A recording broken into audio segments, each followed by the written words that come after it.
Network Entertainment. Day 168, paano kung ayaw ng friends ko sa jowa ko? Hi, I'm Joelle. I talk for a living and I'm an overthinker. Life keeps going and the questions keep coming. But I hope you find comfort in the fact na hindi ka mag-isa. Ang dami nating overthinker, no? Sa ups and downs, twists and turns ng buhay, paano kung ituloy lang natin ang paghanap ng kasagutan? Ready? Tara! This is Joelle's podcast, Paano Kung, powered by the Pod Network.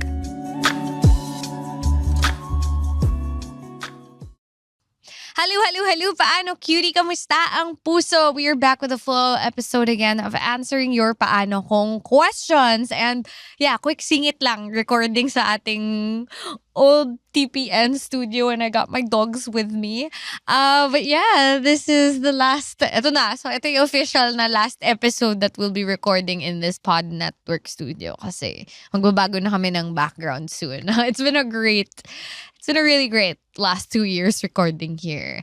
So, before we go talk about today's episode, nung day 15, we answered paano kung di boto ang pamilya niya sa akin. And then there's also day 116, paano kung I have to choose between my boyfie and my besties.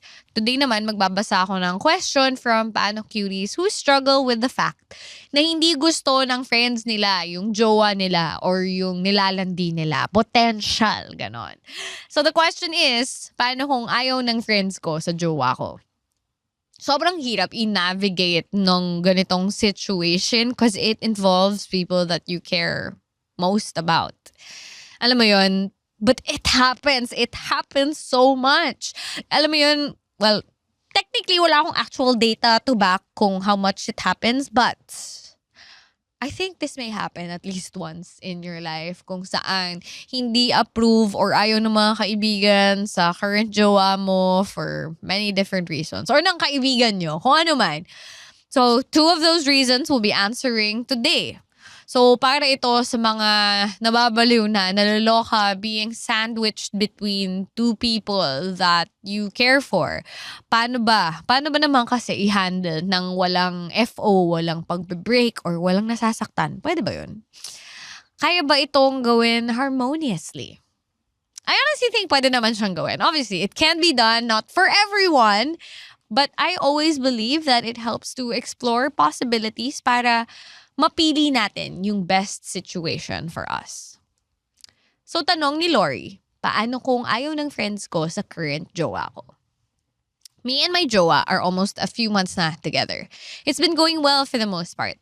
I know him really well, so I know that he doesn't warm up to people agad and may seem aloof when you've only met him a few times. He's actually a really nice person when you get to know him. Because of this, he may seem off socially, pero he's very good to me as a partner. I had him meet my friends a few weeks ago kasi I want to build a good relationship between my partner and my friends because both are very close to my heart. And I want them to get along. I have this thing called the table test where I gauge whether when I leave a person alone in a table with my friends, they would have something to talk about or at the very least, there wouldn't be dead air. I already know from the get-go that my partner would not pass this test because of how he is and his personality, which at first bothered me a lot. But I've learned to accept that not everyone will get along at first and that's okay. After my partner and me had dinner with my friends, which socially did not go well, by the way, in my book, I already knew they didn't like him as much kasi he was giving these one-liners to their questions and he didn't interact with them as much as they would have liked. Admittedly, as much as I would have liked to. I even asked him about it later on and we talked about it kasi it was bothering me kasi I feel na he didn't exert energy and effort to even try to get to know my friends. And he seemed uninterested and unenthusiastic the entire night, in contrast to my friends who were trying their best to interact with him. He told me that he didn't want to pretend to like people he barely knew, pero sa akin lang naman, you can still interact with people enthusiastically without liking them, or at least try to fake it for my sake. He told me he doesn't like being fake towards other people. Yung parang tipong, if I like you, and if I don't, I don't. Which I totally respect, pero I know it will seem off or rude to other people. Gets ko naman where he was coming from. I understand also where my friends were coming from. We talked it out and eventually he promised that he'd do better next time. A few weeks later, I got together with my friends and I asked them how was their experience meeting my partner even though I fully knew that they were not a fan of the recent interaction. Disclaimer lang, I am very happy with my partner. He's kind, loving, and I genuinely feel loved by him and I'm so happy to be with him. Pero my friends think that I can do better. They're happy for me na I found a partner for myself pero not genuinely happy as in ecstatic that I found the perfect person for me. And that makes me feel extra crappy. Like they were saying this to my face and nagpipigil lang ako ng iyak. I know they mean well, pero hearing that from your friends whom you love very much, that they think you can do better sa partner mo, while that, you also love, it's so heartbreaking. I kind of feel it's not something you tell your friend that's currently happy with their relationship. And it makes me think where I'm going wrong. Maybe I'm the problem. I don't want other people's judgment to control my life, but these are my friends that I treat like family whose opinions greatly matter to me. I don't know where to go, who to talk about this, and I can't talk to my partner about it. I can't talk to my friends about it. I think I'm losing my mind. Please help. Grabe yon. Hi, Lori. Thanks for painting a super clear picture of your situation. Sobrang valid ng lahat ng sides niyong tatlo. And I love how you took the time to understand where each person was coming from and how they were feeling. I honestly can't imagine how stuck you must feel being in between all of this and how heartbreaking it is na masabihan ng harap-harapan sa mga kaibigan mo, ng mga kaibigan mo that you deserve someone better kasi binabase lang nila from that first interaction with your boyfriend. Pero here's one thing that I am struggling with your situation. Not to invalidate your feelings or anything, and I mean this with so much love. Pero, alam mo na yung personality ng boyfriend mo. So, the fact na hindi siya mabilis mag-warm up sa mga tao, that it's not his personality to fake interest in other people. If not, na before meeting your friends, alam mo that he wasn't gonna pass this table test that you have. So, alam mo na eh. That your friends also have a certain expectations of how things would go socially. So honestly, I think it was unfair of you to put everyone in a situation knowing each of their personalities, no? Na alam mo na kung anong pwedeng mangyari. Pero you expected a different outcome. Yun lang. I think that if it truly matters to you na your friends and your partner get along, I think that you could have approached this in a different way. And this is me, speaking as someone who gets anxious in social settings, like meeting your jowa's friends for the first time, it's always like a daunting experience kasi grabe yung pressure. You wanna make sure that, the jowa is liked. Or if you're the jowa, you wanna, it matters what the friends feel and think. So some people can do this well, pero hindi lahat ganito. And you already knew that. Ano yun, I'm just basing it obviously on the fact na sinabi mo na alam mo na if-fail yung test ng boyfriend mo. So another approach to this that could have been maybe easier for both parties was introducing your boyfriend to one or two friends at a time versus, alam mo yun, isang setting kung saan magkakasama kayo tapos nandun siya, spotlights on him. Maybe it could have been less pressure kung one at a time. Hindi ko alam kung ginawa mo ito beforehand, but what would have also helped was giving your boyfriend a briefer, mga expectations lang, kumbaga, parang ano yung dynamic nyo as friends, your friendship, ano yung mga expectations mo. Not necessarily saying that you expect him to be fake being close to them, yung mga pa-feeling close, ganon. But at least, by giving a briefer, you mentally prepare him na, okay, hyper yung friends mo or sobrang sociable nila. So, you could give a background din na, uy, si friend number 1, same kayo ng aso. Friend number 2, super maingay pero magbabond kayo kasi pareho kayong mahilig sa anime, ganon. Or si friend number 3, RBF pero super bait niyan. Yung mga ganon. And I think it could have also helped if you told your friends then beforehand na your partner isn't as outgoing as maybe other people that you know. Pero he's really sweet, kind to you, XYZ, ganon-ganon, para they don't pounce on him agad-agad. And they can manage their expectations, especially since it's the first time they're all meeting and alam mo na magkaiba sila ng personality.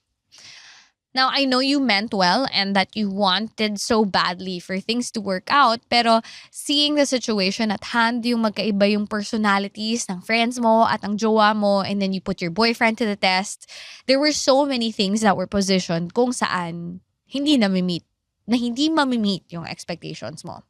Many things were positioned in such a way kung saan hindi or sobrang unlikely na ma-meet ang expectations mo. Kumbaga, I mean, if you really wanted things to succeed, you then set things up for success. I think it really required a different approach. And hindi ko naman sinasabi na parang i-manipulate mo lahat, dictate how people should respond and react and treat each other, but at least communicating yung expectations and giving each person a heads up, I think it could really go a long way. But of course, there's no use dwelling in the past. Nangyari ang nangyari, pero it doesn't mean that the relationship is doomed na. Marami pang pwedeng gawin moving forward. Sa sitwasyon na to, I see na a lesson being taught and reminded to you is that you can't force connections. Kasi hindi talaga siya napipilit, guys. It doesn't work that way. But here are things that you can do to maybe support creating connections. First, take the time to step back. I-reassess mo muna and i-process yung lahat ng nangyari. For you personally, gaano ba ka-importante sa'yo na maging besties ang boyfriend mo at ang besties mo? Kasi may mga tao na, oh my God, sobrang important talaga nito. As in, non-negotiable siya. So, if hindi talaga maganda ang impression ng friends, wala, break na yun agad. So, if you feel personally that the table test is a crucial test in all your relationships and he failed that, then maybe it's not the relationship for you. Kasi I think that it's unfair that you force this on yourself, or it's also unfair na i-force mo sa kanya na dapat ganito siya, na dapat niyang i-pass yung test when he's not like that. Oops. I also don't think it's fair for you to... Kaya nyo pa, guys. I also don't think it's fair for you to force your partner to be someone he's not. So yeah, that's the first step. But if this is something that you realize that you want to work through this with your friends and your boyfriend, step 2 is manage your expectations. If hindi man sila maging besties, ano yung important then for you na mangyari? 10 years ago, my bestie's boyfriend and my boyfriend, they used to get along like really well. And at that time, super important for me na maging close ang friends sa jowa. But then I realized later on na mas importante for me that my bestie is happy with her partner. Na he is kind and treating her right.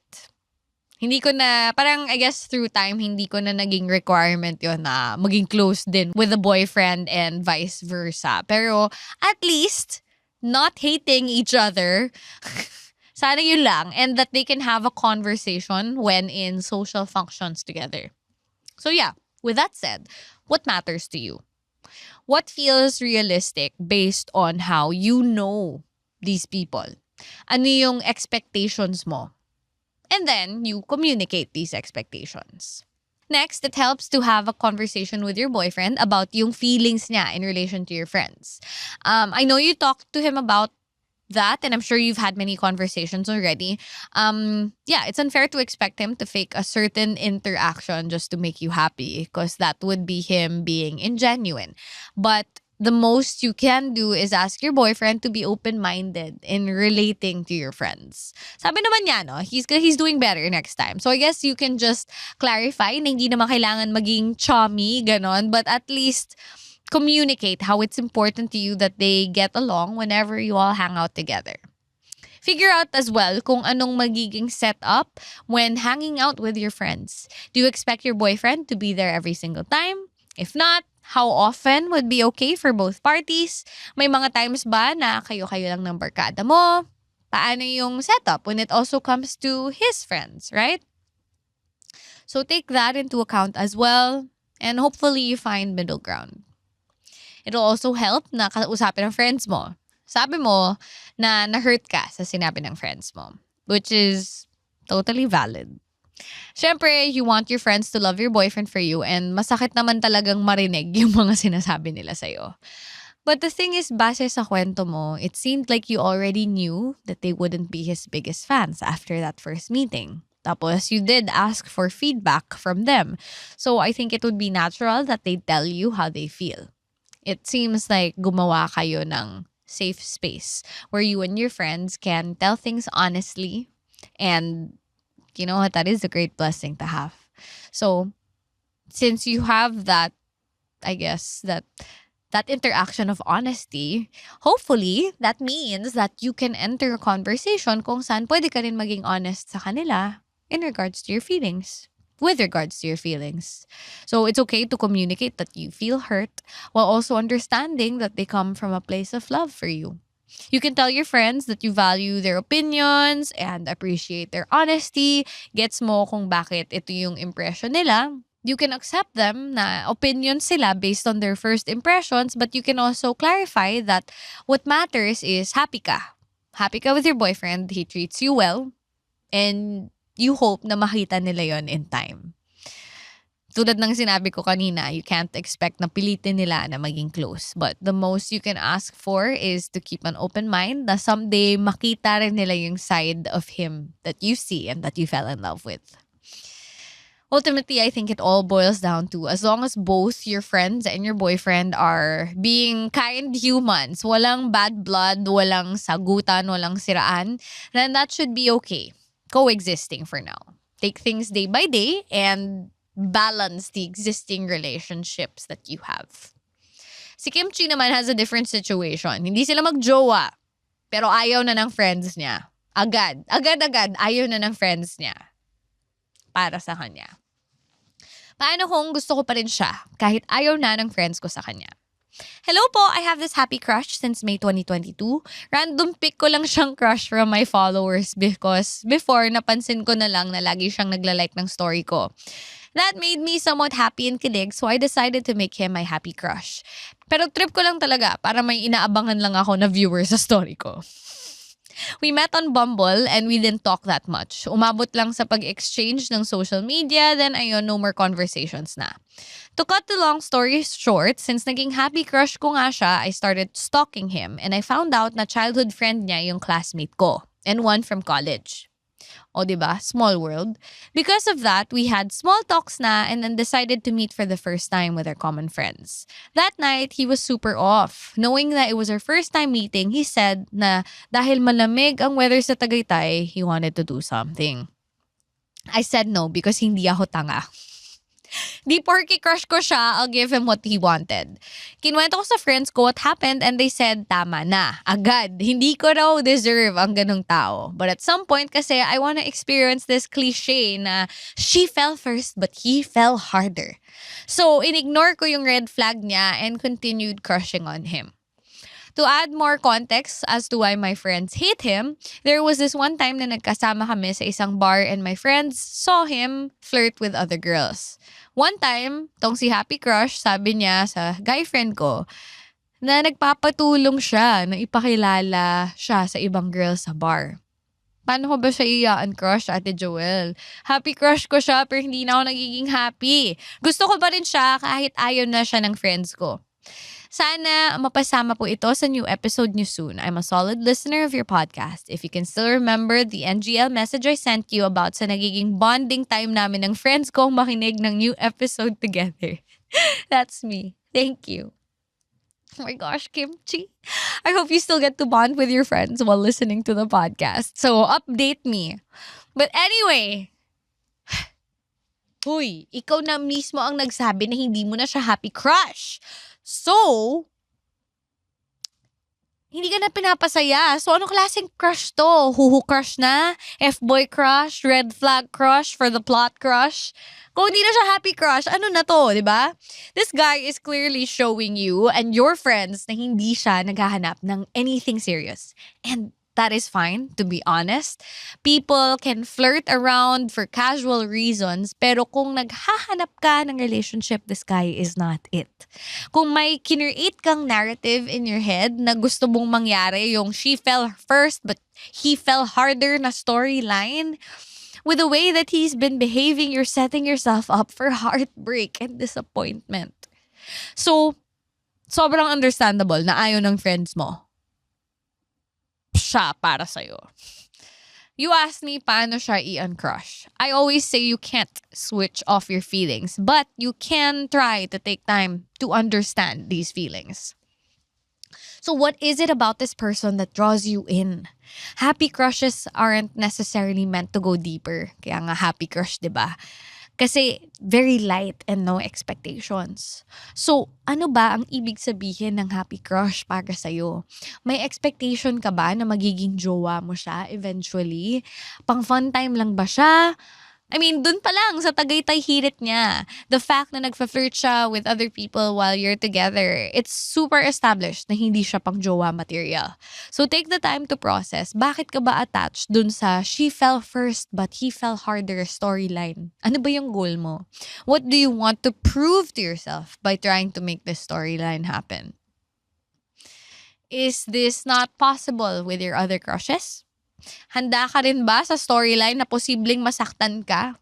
Are you doing this for the plot?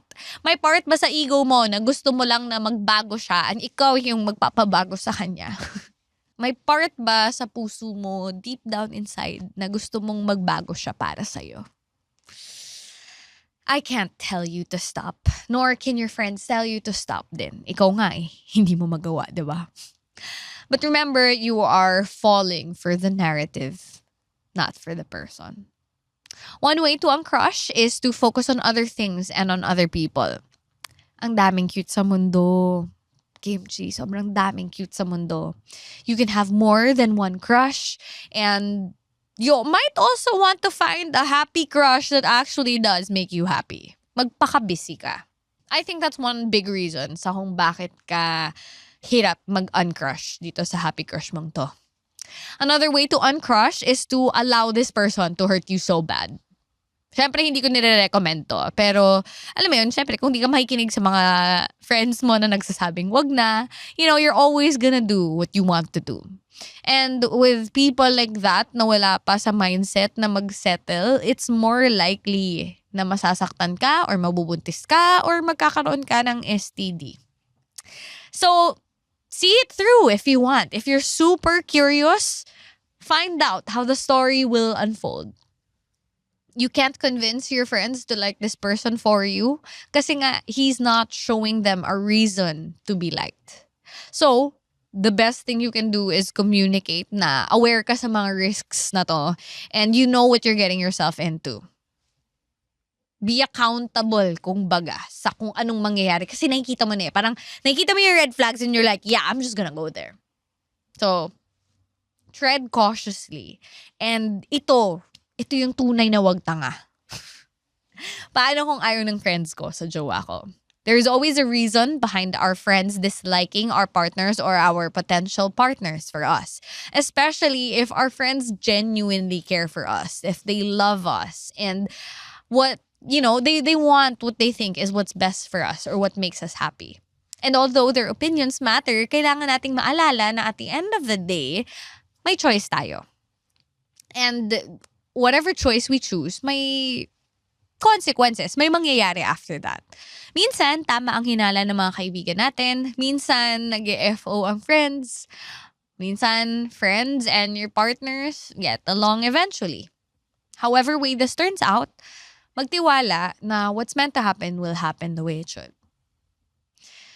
Let me know your thoughts, realizations, or experiences kung meron man. Comment dito or on my social media. If you are new here, click that follow button right there with the notification bell para pag may bagong episode, updated kayo. We have new episodes every week. For one-on-one chika sessions, you can drop me a note at Joelle Owell. But yeah, thanks so much for being here. Kwentuhan na tayo soon. Always remember, may kasama ka lagi sa paghanap ng mga sagot sa mga paano kung sa buhay. You're valid, you are growing, and through the journey, we see people we love get together, meet each other. Sometimes they hit it off, sometimes they don't.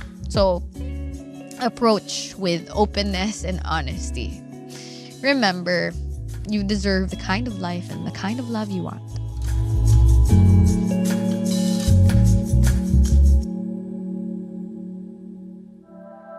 The opinions of podcast creators, hosts, and guests are not necessarily reflective of the official stance of the Pod Network Entertainment, its hosts, or other network programs. The content created by the people behind the podcast is personal and not meant to harm any religion, ethnicity, group, organization, company, or individual.